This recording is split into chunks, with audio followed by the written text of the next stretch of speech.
जय गुरु जी। संगत जी, मेरे परिवार में गुरु जी के प्रथम दर्शन से अब तक बहुत कुछ हो चुका है। उससे पहले मेरे जीवन में अभूतपूर्व अशांति थी। मेरे पिता अचेतन अवस्था में 1.5 मास से चिकित्सालय में ही थे। वह स्वयं चिकित्सक होने के कारण मुझे जो समस्याएं उत्पन्न हो रही थी उनका आभास था। अतः मैं कभी उनके पास से उठने का साहस ही जुटा नहीं पा रही थी। एक दिन मैं इतनी निराश और निरुत्साहित हो गई कि जीवन से और जूझने की शक्ति मानो गवा बैठी थी। सब कुछ उलट पुलट लग रहा था। आर्थिक स्थिति डामाडोल थी और पिता को प्रति मिनट जीवन रखने के क्षण को मैं देख रही थी और घबरा रही थी कि इनको एक एक मिनट जीवित रखने की चेष्टा अति कठिन लग रही है। मेरी बहन और भाई भी सब प्रयास कर रहे थे। कोई भी प्रयत्न सफल नहीं हो पा रहा था। मैं पूरी तरह से निराश हो चुकी थी। आंसू रोके हुए भी मैं सोच रही थी कि प्रभु क्यों नहीं आकर मेरे पिता को और जीवन दान बख्श देते और हम सबकी सहायता कर देते। मैंने उनमें सदा हृदय से विश्वास और प्रेम किया था। फिर क्यों वे हमारी पुकार नहीं सुन रहे?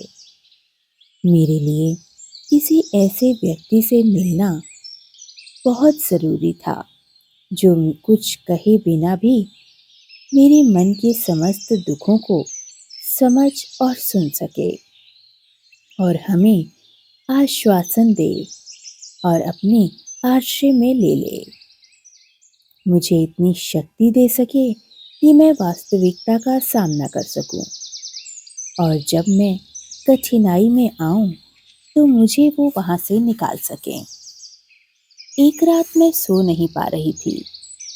प्रातःकाल 3 बजे, हाँ शायद 3 बजे के आसपास ही मेरे भाई शिव ने अचानक कमरे में प्रवेश किया और हमें कुछ प्रसाद दिया। शिव ने कहा कि यह गुरुजी के यहाँ से होकर आया है और वहाँ सब कुछ सुने हुए चमत्कारों का वर्णन जो उसने आंखों से देखा वो हमारे सम्मुख रख दिया। उसे सुनने के बाद मुझे गहरी नींद आ गई। अगले दिन मेरे पति और मैंने गुरुजी के दर्शन करने का निश्चय किया। तब भी मुझे यह पता नहीं था कि जब तक वह स्वयं नियत नहीं करें उनके दर्शन नहीं हो पाते। मेरी कल्पना में हम किसी वृक्ष के नीचे बैठे हुए थे। लंबी दाढ़ी वाले एक बाबा से मिलने पर उनसे मिलने पर मुझे अति आश्चर्य हुआ। यह सब मैं सपने मात्र में ही देख रही थी। एक ऐसी तीव्र दिव्य ज्योति वाले महानुभाव थे जो बालक की भांति मुस्कुराते थे, जिनकी आंखें भेद देने की क्षमता रखती थीं। वह आपको अंदर तक छू जाते थे। उनसे मिलकर मैं भाव विभोर हो गई। उनकी सुगंध इतनी तीक्ष्ण थी मानो उनके सब और गुलाब गुलाब का अर्क बिखरा हुआ हो। उन्होंने हमें अपने समीप बिठाया और सुरक्षित होने का आभास कराया।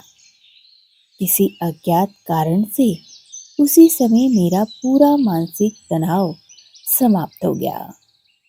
उन्होंने यह आश्वासन दिया कि बच्चों सब कुछ ठीक हो जाएगा। अगले दिन मैं अपने दोनों जुड़वा बच्चों को लेकर, जो उस समय 4 वर्ष के थे, गुरुजी के पास गई। मार्ग में मैंने उन्हें समझाया कि वहां पर गुरुजी को प्रणाम करना है, किंतु मेरे बड़े पुत्र दक्ष ने भोलेपन से उत्तर दिया कि वह केवल शिवजी के चरणों को ही स्पर्श करेगा और किसी गुरु को नहीं। जब मैंने आगे बढ़कर गुरुजी के चरण स्पर्श किए तो ध्रुव ने मेरा साथ दिया, पर दक्ष अपने स्थान पर खड़ा रहा। मुझे अत्यंत बुरा प्रतीत हुआ कि दक्ष ने चरण स्पर्श नहीं किए। अचानक मैं क्या देखती हूँ कि दक्ष ने गुरुजी के पास जाकर उनके चरण कमलों को छूकर अपने माथे से लगा लिया। बाद में मैंने उसे चिढ़ाते हुए पूछा कि उसने चरण स्पर्श क्यों किए। उसने अपने भोलेपन से उत्तर दिया कि उसने तो शिवजी के चरणों को स्पर्श किया है और किसी के नहीं। इस प्रकार सबको परोक्ष में रखते हुए गुरुजी ने दक्ष को अपने वास्तविक दर्शन करवाए।